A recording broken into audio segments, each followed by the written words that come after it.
Hey everybody, it's Lindsay and I'm here today with another video on combining your stamp sets. I'm going to be using two stamp sets from Two Paper Divas today. The one on the left is brand new this month and it's called Way to Go. The one on the right is an Easter stamp set and it's called For Peeps' Sake. I'm going to start out with this sign in the Way to Go stamp set, and it is quite large. It fills up pretty much an entire card base. And it is so cute. So I'm going to start with it, and I'm going to line it up on the left hand side of a 4 1/4 by 5 1/2 piece of Canson watercolor paper. I'm going to stamp down in Simon Says Stamp black dye ink. Because I am going to watercolor this image, I needed a waterproof ink. And because this image is so large and I'm using the textured side of the watercolor paper, I'm using my Misties because I'm going to have to stamp this more than once. This is a large stamp with some fine detail and very fine little words in this also. So I'm going to stamp about 3 times with this ink. And that is the great thing about using the Misty. I can stamp this 3, 4, 5 times if I wanted to, and I don't have to worry about getting the placement perfect each time because this tool does it for me. So I'll go ahead and stamp that down one last time, and then I'm finally happy with the intensity of the black I got, and I'm going to go ahead and move this cardstock panel over to the left in my Misty because I'm going to go ahead and have this circle image hang off on the right hand side. So I'm just going to go ahead and place that little circle down, and that is from the For Peeps' Sake stamp set. It's supposed to be the little chick's body. However, I am going to use it as a balloon. So I'm just going to go ahead and stamp that down, and then I'm going to start masking and moving the stamp around to create a bouquet of balloons. Now I have cut out some masks from Inkadinkado masking paper. However, you could use circle dies for this also to create some masks, and you could also use circle dies and then create sort of a stencil with that and draw in your stamp or draw in your circles with a micron pen. However you want to do this, you just need some circles on the paper. Now I'm going to go ahead and bring in those masks that I created, and using my tweezers I'm just going to place those down, and then I can keep stamping and then get some variation too with my balloons. So it looks like some are in front, some are behind, and make it look like a true balloon bouquet. One little trick I've learned along the way in card making is that an odd number normally looks better on your paper.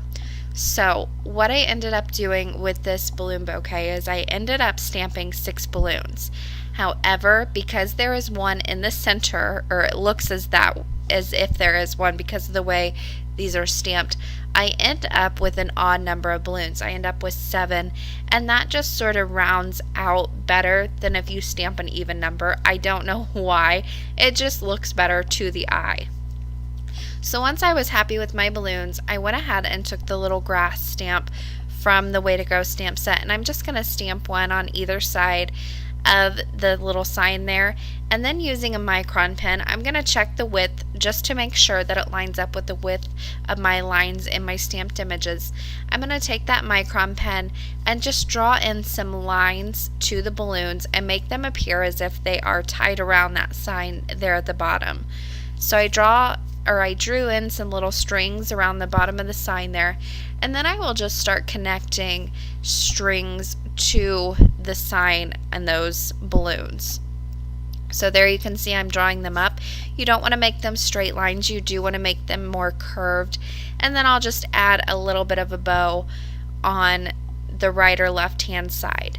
Now some of these strings I will put in front of other balloons, and some I will put behind, I guess you could say. So I will draw lines, I will skip over a balloon so it looks as if it's behind that balloon.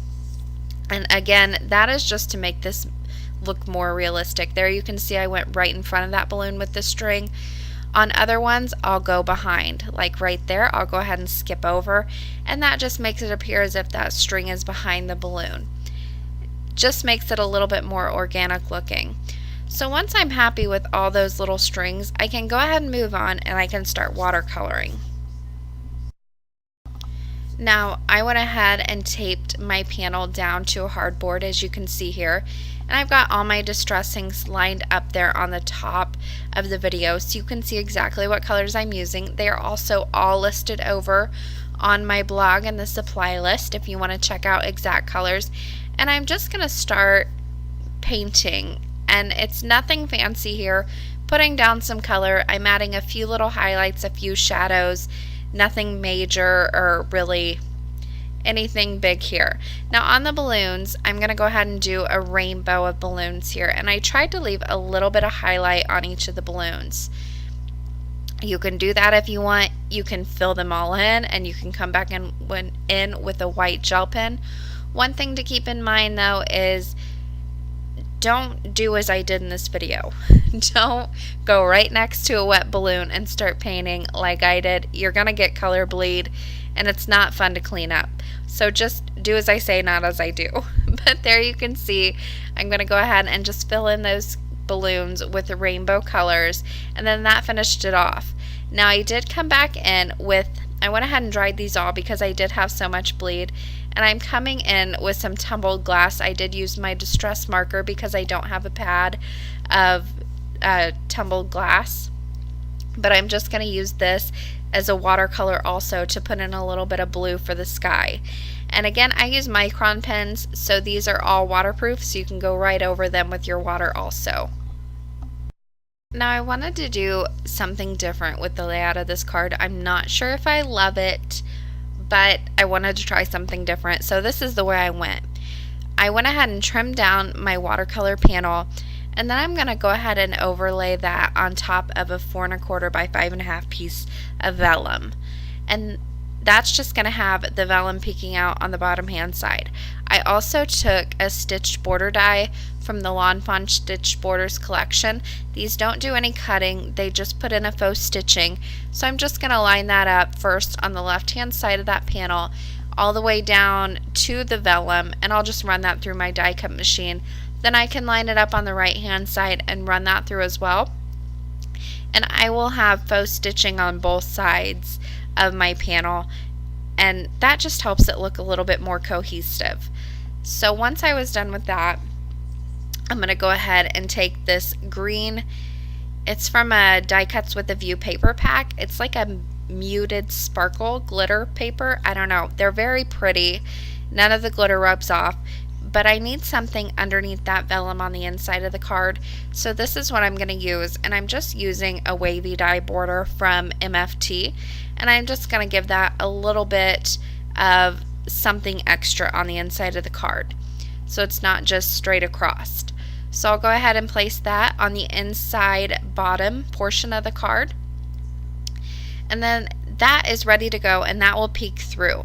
Now also on the top of the card, I have cut about a 1/2, 3/4 of an inch off of the top portion of the card, so my vellum does show through. And then I'm just going to take this entire panel and place that over the front portion of my A2 top folding card base. And there you can see that green peeking through on the vellum. And then on the inside of the card, I went ahead and took the Enjoy Your Day stamp, and this is from the Banners number 3 sentiment set from Two Paper Divas, and I stamped that down in some black dye ink.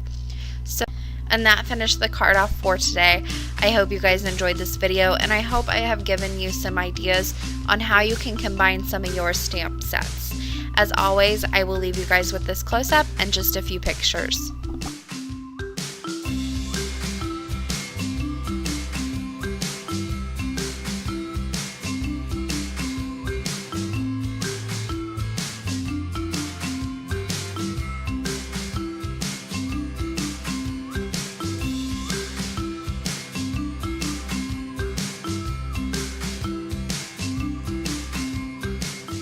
For more information and the supply list, you can head over to my blog, craftingwhilekaffeinated.wordpress.com. The link is in the description box below, as well as the I in the top right hand corner. That will get you there too. Thank you guys so much for watching, and happy crafting!